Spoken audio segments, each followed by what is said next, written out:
Hi everyone, welcome back to another episode of Spectator Sports. This is Sebastian Fonseca. Before we get started on our 25th episode, please like and subscribe to the page. It makes a massive difference in the YouTube algorithm. And also follow our TikTok and Instagram pages. Link is in the bio. For today's episode, we're going to be talking about the recent action across the NFL as Week 9 just finished, and there's a lot of interesting news that happened on Monday.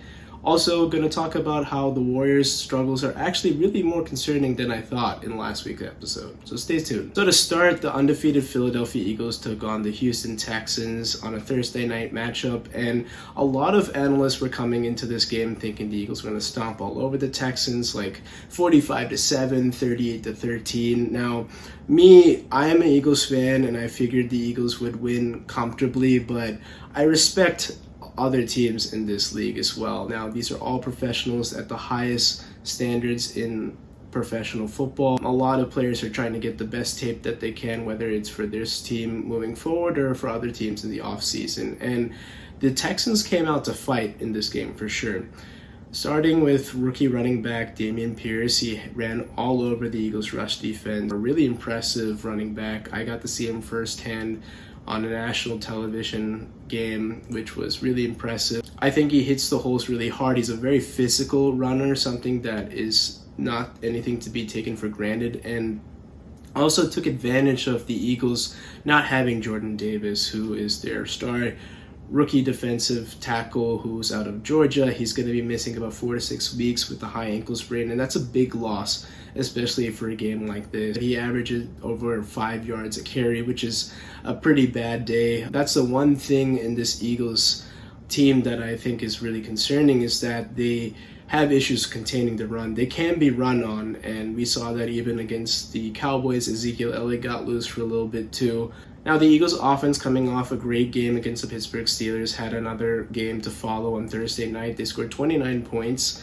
A.J. Brown had another touchdown. Dallas Goedert had 100 yards receiving and a touchdown.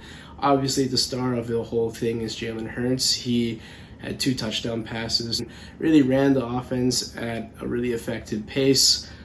We also saw the running game get going as well. Miles Sanders was really physical. We saw him with this really mean stiff arm of rookie Derek Stingley.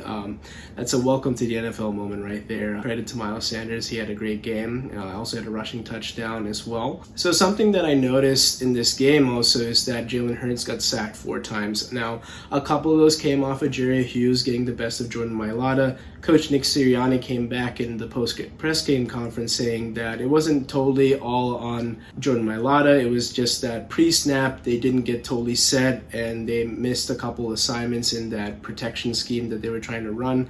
So maybe a little bit of coaching, maybe it's also Mailata, but the offensive line as a whole has given up 4 sacks of Hurts. Now, this is also a combination of a running quarterback who's looking to extend plays with his legs, and just, I'm not a biggest fan of Hurts taking a lot of hits, whether it's in the pocket or him extending plays and running for first downs or running for positive gains, whatever it is. Hurts needs to make sure that he stays healthy and gets out of harm's way. He's been doing a great job of that. Not all these sacks are typically on him. The strip sack, that was him not having the best pocket awareness for sure. Now, this is something that Jalen Hurts is definitely going to clean up. He's going to be in the film room making those adjustments and probably clean that up in their next matchup against the Washington Commanders. In the second half, the Eagles outscored the Houston Texans 15-3, and this was really catapulted thanks to C.J. Gardner-Johnson's 5th interception on the year, 4th game in a row.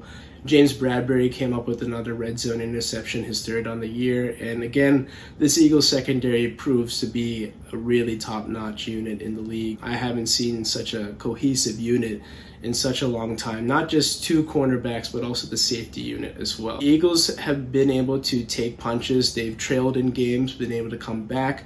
They've been giving up leads. They still able to hold on. Despite them coming into the game against a lowly opponent and them appearing flat in that first half, they came out with the victory, and that's really all that matters. Now they have some time to make those adjustments and get ready for the Washington Commanders moving forward. Now moving on to the LA Chargers taking on the Atlanta Falcons. Atlanta got off to a pretty nice start, taking an early 10-0 lead, but a lot of mistakes in the second half really proved to be their doom as they lost this game 20-17 to the LA Chargers. Now, firstly, Drake London had a big red zone fumble, and this took away points for the Atlanta Falcons. After that, We saw Marcus Mariota lob a pass towards the end zone for Kyle Pitts, but he dropped it. That took away probably 7 points there if he was able to reel that in. The ensuing play, the Falcons missed a 50-yard kick, which could have stretched the lead to 6 points, but instead the Chargers were able to turn that into 3 points of their own, tying the ball game at 17 apiece. After that, the Falcons really couldn't do anything with the football and punted the ball right back to the Chargers, who only needed a field goal to come away with the victory. Now, the Chargers' final possession was a wild sequence of events where Austin Eckler was carrying the ball on a 3rd and 4, getting the Chargers into field goal range, but he fumbled, and it was picked up by Taquan Graham, who was streaking towards the sideline and somehow lost possession of the ball. No forced fumble, just simply lost the ball. And it was scooped up by the Chargers, and they were able to get possession back. Now, that was a colossal mistake, unfortunately, for Taquan Graham. Now, the Chargers were able to take advantage of that, and they walked home with a game-winning field goal as time expired. Now, this is a big loss for the Atlanta Falcons. They had their opportunities, but they couldn't take advantage, and with this loss, they moved down to 2nd place thanks to the Buccaneers picking up a victory with that head-to-head tiebreaker that they had earlier this season. But the Falcons have a chance now on the short week to pick up that slack and move on to 500 with an opportunity with the Carolina Panthers. For the Chargers, they took advantage of these Falcons' mistakes and got away with a victory that could have been a really disastrous loss for their playoff hopes, but they're able to keep pace with the Kansas City Chiefs and also stay very much alive in the AFC wildcard race. Miami withstood every punch against the Chicago Bears, walking away with a 35-32 victory. Justin Fields continues to build on a really good sophomore year, and he had a great day running the ball in particular on Sunday afternoon. He had 178 total yards rushing, including a 61-yard touchdown run that really got the Chicago Bears back into the game. Chicago's offense is really great on the ground, especially when Justin Fields is rushing the ball at this type of clip. Now, we don't expect this in every game. He's really making good throws as well. He had 3 passing touchdowns on the day. If they can continue to get some weapons for him and probably bolster that offensive line to give him more time, I think he could be one of the best candidates out of this 2021 class that came out last year. For the Miami Dolphins, they've been unbeaten in games that Tua has started and finished, and still really impressive in terms of their dynamic receiving duo of Tyreek Hill and Jalen Waddle, as the two combined for 228 yards and 2 touchdowns on the day. Tyreek Hill in particular has been really great this season. I mean, in terms of receiving yards, he's been head and shoulders above the rest of the other receivers in this league, having over 120 yards a game in 9 games this season. And Jalen Waddle himself, he's been probably the best number 2 receiver that you can possibly have. Arguably, he's a wide receiver number 1, but when you have a guy like Tyreek Hill, it's just not even close, but very impressive nonetheless. The one thing now from this game is that the Dolphins need to work on their defense. I think that giving up 32 points to Chicago is much too many. Despite Chicago's recent turn and finding offensive success, they need to find ways to get more consistent stops and clamp down on teams, as they're going to be competing with the Buffalo Bills, the Kansas City Chiefs moving forward. So look for them to make adjustments if they want to remain competitive, but I think they're as dangerous as a wildcard team as you can possibly get. The Buffalo Bills took on the New York Jets, and this was a pretty impressive day for the New York Jets, who pulled off an upset victory over their division rivals.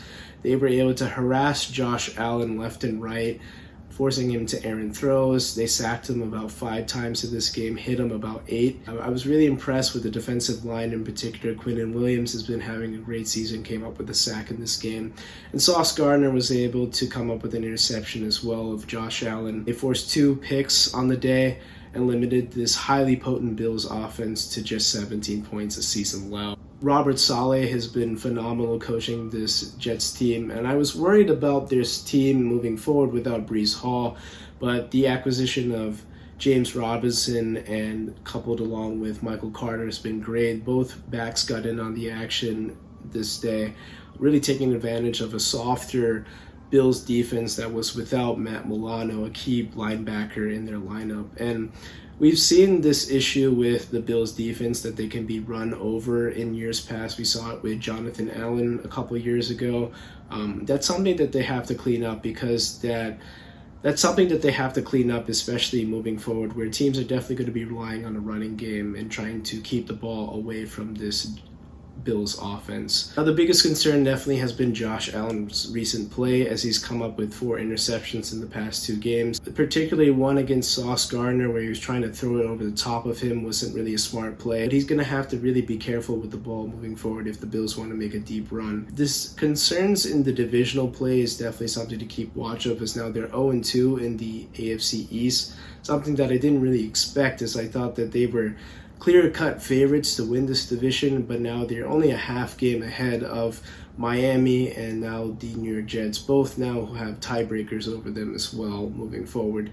So they're going to have to pick those games back up as they return to play the Buffalo Bills in Buffalo later on this season. I was really impressed with Zach Wilson, though. He was really smart in terms of throwing the ball. He took sacks instead of forcing balls into coverage, and that's something that we saw in that New England Patriots game, where he was relying on that arm talent to thread it in and fit balls into tight windows. Instead, taking sacks or just throwing the ball away is something that is definitely an adjustment I've seen. And the biggest thing is just retaining possession. On a key third down sequence, he took a sack, not the best thing, but didn't fumble the ball, and the Jets were able to come away with that go-ahead field goal, which was the difference in this ball game, very much so. If he can make those smarter plays and just take what the defense gives him, take the check down, throw the ball away, live to see another down, that is going to be big growth for Zach Wilson moving forward. He may not need to be the reason why they win, but he can't be the reason why they lose. The Las Vegas Raiders took on the Jacksonville Jaguars, and this was a classic case of the 2022 Raiders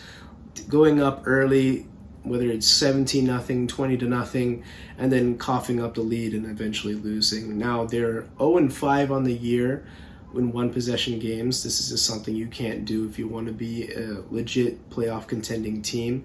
And now them dropping to 2-6, I think that their season's virtually done. I like Derek Carr, I really do. I think he's a really good guy. He's just not really getting the job done in terms of leading this team into postseason success. There's only been 2 playoff appearances during his tenure. He's only played in 1 playoff game. You could say that the front office hasn't really helped him out. I agree. The front office has missed on draft pick after draft pick, whether it's been drafting Henry Ruggs, that's been a disaster. They've missed on offensive linemen, just really not getting the job done in terms of making smart moves in this front office, helping him out. Now with them really being out of the playoff mix, they should look into tanking the rest of this year, getting a high draft pick that they actually were able to keep in this Devontae Adams trade, which also hasn't been too much of a success either. Look to trade Derek Carr moving forward, get whatever you can. Draft picks would be great. And then draft a really good quarterback. Simply plug him into this offense, couple that in with probably a offensive lineman, whether it's in the second round to give him protection. Probably re-sign Josh Jacobs, as he's been a really reliable running back despite a inconsistent offensive line. And then maybe you have something on offense for sure. But I think it's time to really scrap the Derek Carr experiment, ship him out, get whatever you can for him, and plug in a young quarterback that's also cheaper too, that helps you out on the cap. The Seattle Seahawks moved on to 6-3 on the year, their 4th win in a row, and also completing a season sweep of division rivals, the Arizona Cardinals. Geno Smith has looked really good, shaking off a pick 6 that really changed the complexion of this ball game, but didn't let it deter him as they were able to hold on to a 31-21 victory. I think something that we need to really celebrate, especially with this season of Geno Smith, is that he's elevated this Seattle team that was really left for dead after the Russell Wilson trade. His teammates have bought in. He's definitely become the leader of this team and really taken ownership and command of the huddle, really being efficient with throwing balls on time, not making mistakes, very rarely, if at all.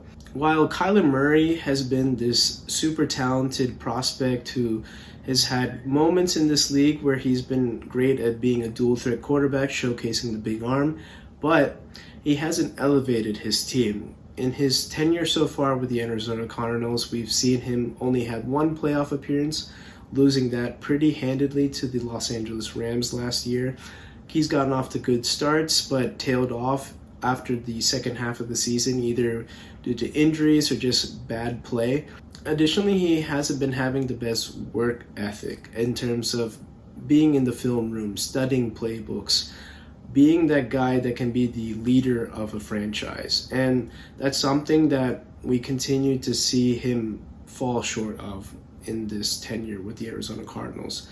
Probably Cliff Kingsbury is going to be the scapegoat and be fired at the end of this year, and they're going to be stuck with this massive contract that they paid out to Murray. But I need to see more out of him, whether it's next season or whatever, but Kyler Murray needs to improve his play and live up to this number one pick that we saw back in 2019. Now transitioning to a rematch of a really good playoff matchup we saw last postseason between the two most recent Super Bowl champions in the LA Rams and the Tampa Bay Buccaneers. Both teams obviously have been struggling to start this year, especially with the Rams having issues with their offensive line and protecting Matthew Stafford.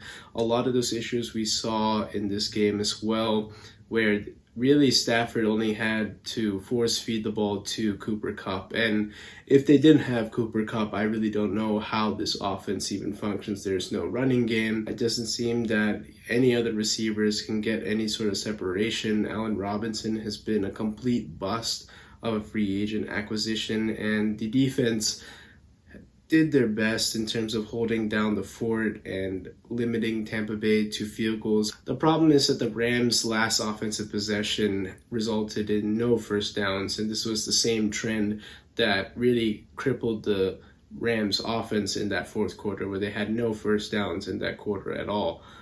In that final possession, we saw Cooper Kupp take an end around and slide early to set them up with a 3rd and 4. There was probably a chance for him to maybe get that first down, but I think with the chance of him going out of bounds was too great, and they really wanted to eat up as much clock as possible and really prevent Brady from having any sort of shot. I disagree with their 3rd down call, as it was simply just a handoff to their running back Henderson, and he only gained a yard, well short of first down yardage, and they had to punt the ball away with about 40 seconds left.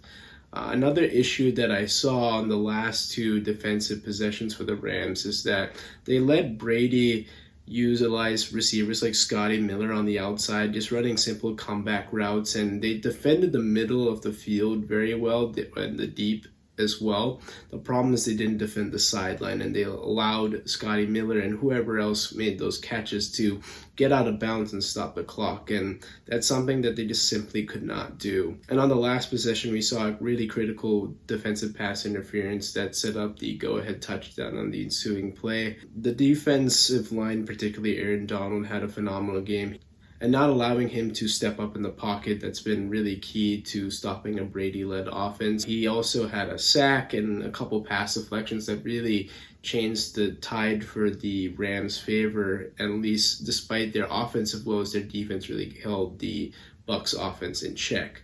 But in that fourth quarter situation, they just didn't have enough time to get to Brady as the ball got out very quickly. And they really picked on the other defensive backs not named Jalen Ramsey, as he really shadowed Mike Evans for most of this game. Cade Otton also had a really good day. He caught the game-winning touchdown. Actually was the leading receiver for the Bucs. And I was really impressed with his performance, as he's kind of a lesser-known tight end, as Kyle Rudolph has probably been the Gronk replacement this year. He's been decent, but not really been the most productive, and this was a must-win game for both teams. And thankfully for the Bucs, they were able to steal the victory, and now they've traveled to Munich next week in the NFL's first ever game in Germany, and they get to play the Seattle Seahawks, which will be a pretty exciting matchup, as on paper going into the season, probably a more boring matchup, but now as both teams are very competitive and very much alive in this NFC playoff race, we're going to get to see if the Seahawks can continue this momentum against a Brady-led team, and also if the Bucs can continue to get back on track and win consecutive games. On Sunday Night Football, I fully expected the Kansas City Chiefs to dominate the Tennessee Titans as Malik Willis was making his second ever start in the NFL. He's been a pretty raw quarterback prospect to start off. He's been showing signs of flashes of success in the preseason, but in the regular season, he's had quite a pedestrian start. In this game, he only completed 5 passes and showing signs that he needs to take some time in this offseason to really develop as a quarterback. These are good reps for sure, but I don't think he's ready to fully take on the reins to be a consistent starter in this league. Patrick Mahomes utilized his legs in this game, especially in the fourth quarter. We saw him take it in for a touchdown run and then utilize a 2-point conversion running it in again. And this gives me flashbacks to the 2020 AFC Championship game between the Titans, where he scurried along the left sideline and bulldozed his way in for the last 2-3 yards for the end zone. Really have issues with this Mike Vrabel-led defense in terms of containing Patrick Mahomes, and they have to find a way to utilize spies. There was just too many times where he got out of containment. They gave him running lanes instead. There was a funny statistic that came up during the game where A.J. Brown actually has more receiving yards than the entire Titans wide receiving room. And I think that the Eagles totally won this trade. I don't know why the Titans didn't want to pay A.J. Brown at all. He's just been so good for that team.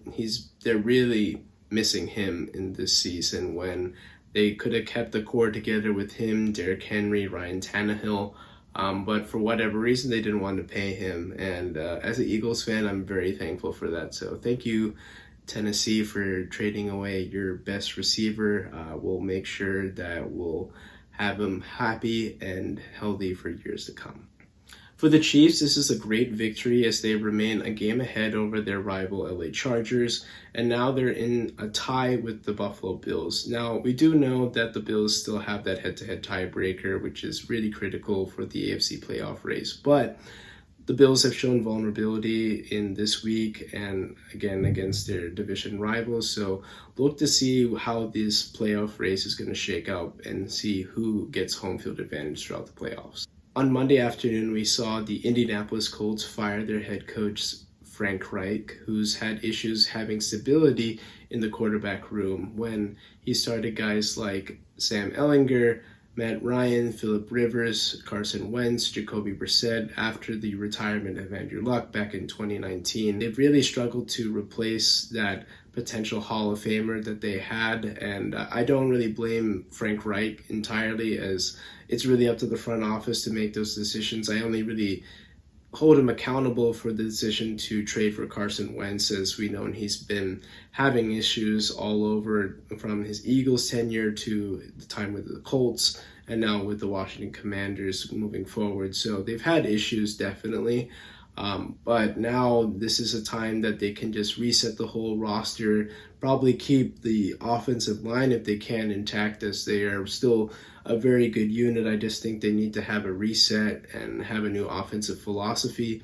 Jonathan Taylor is still a very good running back as well. They need to develop talent on the outside. So I look to them getting a first-round draft pick that's probably pretty high, using that on a really good quarterback out of the draft, especially on the cheap with that rookie contract, finding receivers maybe in free agency or otherwise the draft, and then revamping that defense that is definitely getting on the older side as well.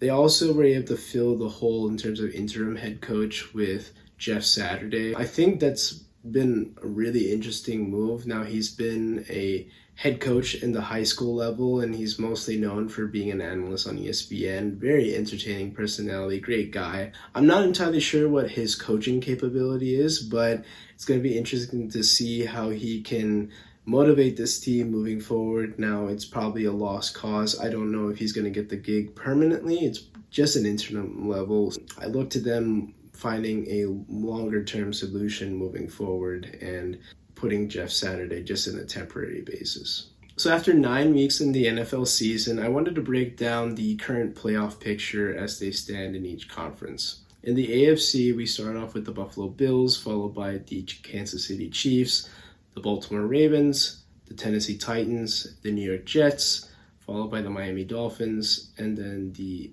LA Chargers, the New England Patriots, and the Cincinnati Bengals at 9. These are the top 9 teams in this conference right now. I do see the Bills still being able to hang on to that 1 seed, getting the first round bye. At 2, it makes sense to have the Chiefs ahead of the Baltimore Ravens. Even though the Ravens have been looking pretty good as of late, I think that the Chiefs just still have Baltimore's number, but of course the schedule is still pretty tricky moving forward, so we'll see how that shakes up. It's going to be dicey to see who finishes 2 versus 3. I see the Titans still hanging on to the AFC South division and holding on to the 4 seed. Now, the wild card race is really open. I think Miami slides up to the 5th seed. I think that they're just the best of the rest in terms of wild card teams. Their offense is just so good, and they're still very much alive for the division title as well, as they have a head-to-head tiebreaker over the Buffalo Bills from their earlier victory. So I looked at them being the 5th seed and moving up ahead of the New York Jets. And then 6 and 7, it's so hard to say. 3 teams I think that are up for grabs in that. There's the Jets, the Chargers, and then the Cincinnati Bengals. Now there's 3 teams for 2 slots.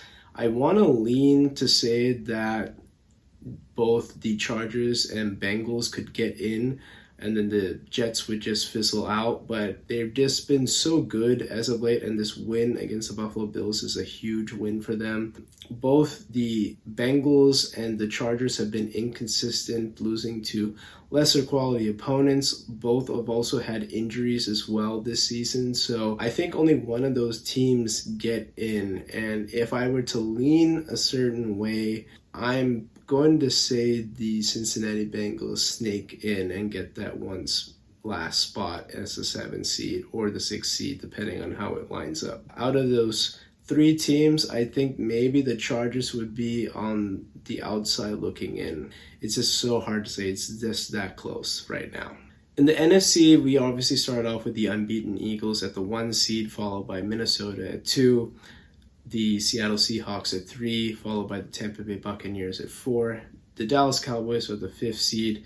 The New York Giants are 6, followed by the San Francisco 49ers at 7. Atlanta and Washington are on the outside looking in right now, but still very much alive for a wild card berth, especially with Atlanta still having a chance to host a playoff game with the NFC South being so abysmal this year. I think the 1 and 2 seeds are probably pretty immovable. Both teams have leads of 2 games or more on their division rivals. I think, if anything, the Eagles are actually more susceptible to losing the division title over the Minnesota Vikings.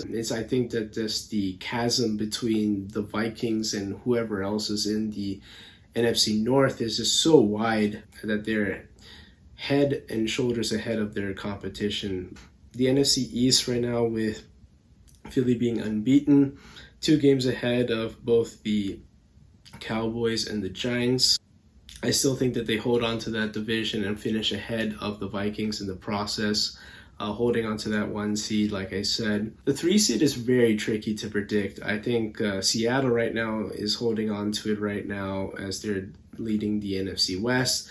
They could slip up and then Tampa Bay maybe takes that, or they slip up and San Francisco takes the NFC West, and then Seattle's a wild card team. A lot of combinations could happen, but I think based on how consistently they've played and also looking at their schedule moving forward, I think this team could possibly be a 10-win team and win this division. Now, they do have to get a game back and beat San Francisco probably. They have 2 games against the LA Rams, who have given them issues as of late, but I think this is still something that they can at least get a split out of, as divisional rivals are very tricky to predict. No matter how poorly a team is playing, a team just wakes up so ready to play a divisional rival. So I think right now I would say the Seattle Seahawks would hang on to that 3 seed and win the NFC West.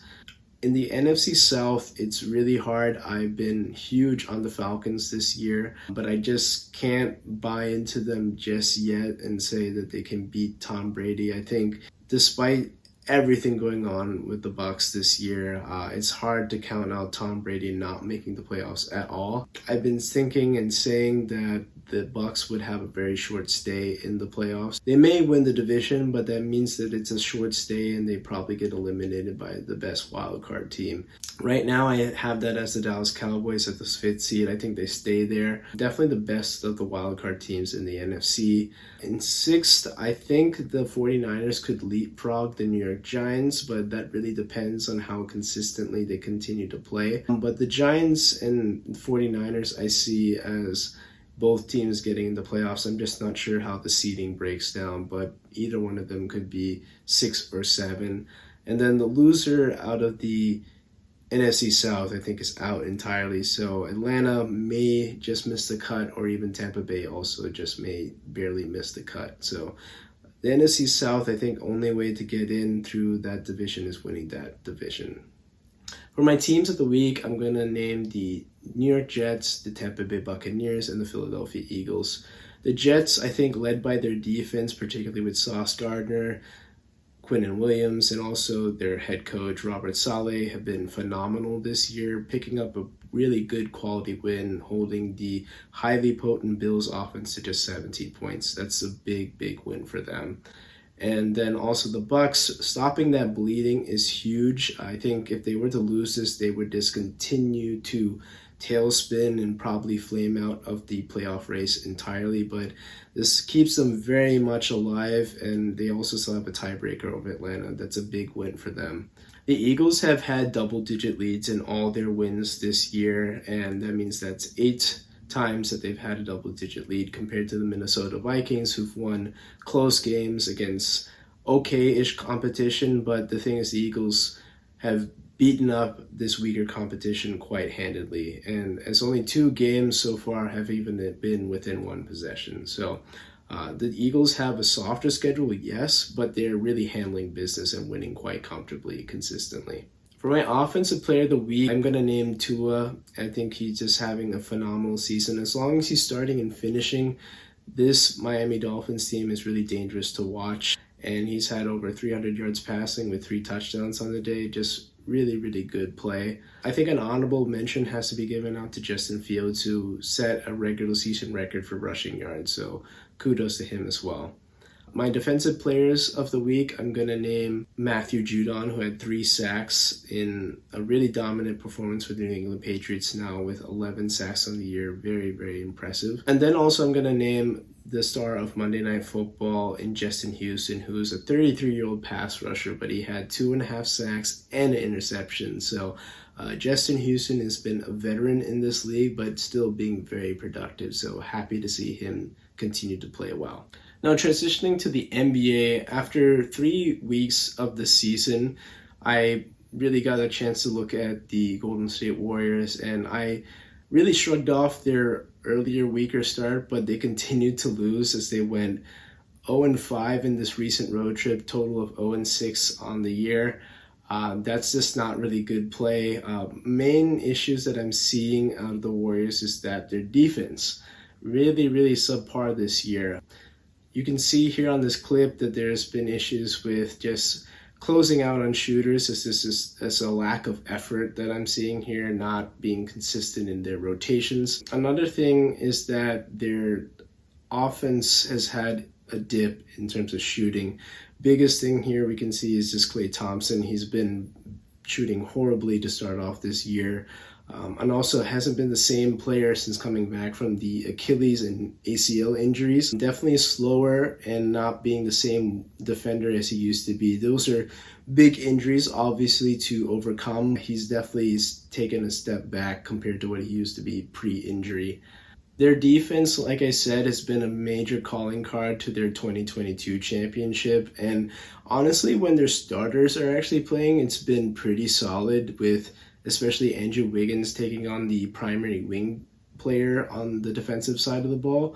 But when they substitute them out, the bench unit just has no capability of stopping players. That's really disappointing to see. It's just a huge drop off compared to their starters playing adequate defense and their bench just playing little to no defense. Other things we've been seeing is just that they've been fouling a lot. They're actually leading the league at 24.2 fouls a game, and this is leading to extra free throw attempts, players getting into the penalty, and even missing some time due to foul trouble. We've seen Draymond Green have issues in terms of communicating as well. So they really have a lot of things to work on defense particularly. Other things we've seen also has just been their bench inefficiency. This is also coupled with the loss of Dante DiVincenzo, who's been missing some time with a really bad hamstring injury. He was signed in this offseason to be their backup point guard, trying to substitute for the lack of production with the loss of Gary Payton. Obviously not a defensive stalwart by any means, but he probably makes that up on the offensive side, but he has to be on the court for that impact to really make a difference. Jordan Poole has been pretty bad in terms of efficiency since starting off the year. He's had issues with carrying the ball. I didn't notice this until this year, but a lot of refs have been calling him out for carrying the ball, so he's getting slapped on with turnover after turnover, and this is just how he handles. So he's going to have to change that up to really get back into the fold of things and also increase his efficiency, as it's been really lackluster, as he's barely shooting above 40% from the field and just barely above 30% from deep. So needs to fix that really quickly. Another issue that's been plaguing the Warriors has been integrating these younger members of their rotation into the lineup, where especially guys like Jonathan Kuminga, who had a pretty solid postseason run where he got some quality minutes against the Dallas Mavericks in particular.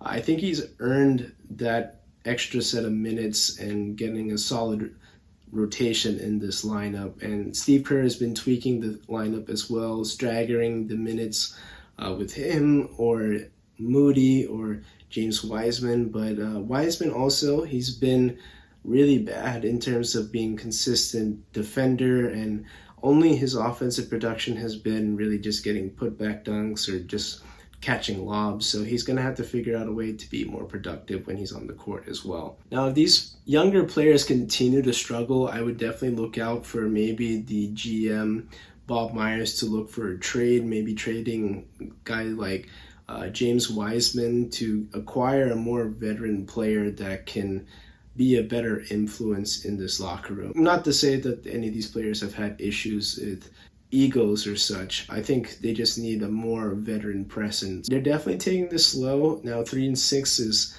not a good start. I think they can respond from this, but they have to do so quickly, as right now they're 12th in the Western Conference right now.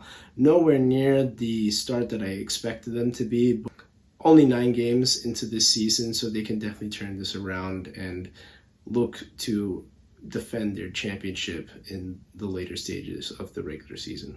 And that's it for this episode of Spectator Sports.